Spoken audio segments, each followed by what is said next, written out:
Ayan, eto, kapag kagaya ko marami ka ng puting buhok, at ayaw mo naman palagi magpakulay, kasi kakapakulay ko lang, ayan no, kulay brown. Pero, ito na naman yung mga sumpa, naglilitawan na naman.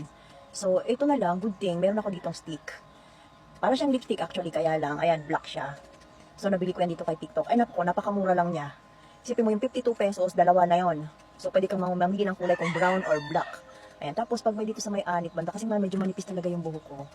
Ayan, siya nilalagay ko rin. Tapos, kunting blend na ganyan. Nagbumukhang, o diba, yung parang landingan kanina ng eroplano, medyo gumanda na siya. Ayan. Tapos yung puti niya, na-erase. Tapos, ang bilis pang gamitin ito. So, pagkaligo mo, lagay mo kaagad siya. Ayan. So, tanggal yung mga puti-puting buhok. Kung gusto mo naman ng brown, kagaya nito, kung kulay brown yung buhok ko, tapos para pareho siya ng ano, pwede yung brown naman. Kaya lang, itim na lang kasi ang meron ako, dahil naubos ko na yung brown ko. Tapos, pwede mo siya din i-ano mo sa may anit banda, para magmukhang makapal yung mukha.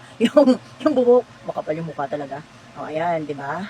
O, di ba, very easy lang. Tapos, 52 pesos lang to. O, basta nasa ganung range lang siya, nasa 50 something lang siya. Tapos, buy one, take one na yun. So, lumalabas siyang 26 pesos lang. Tapos, matagal mo magagamit kasi ito, 2 buwan na yata sa akin to. Kasi ginagamit ko lang naman siya kapag yung bawa, aalis ako, or may pupuntahan ako. Tapos, gusto ko, syempre, ayoko naman nakikita, naka-display yung mga white hair ko. Kasi nakakabawas ng confidence yung puro puti na yung buhok mo, di ba?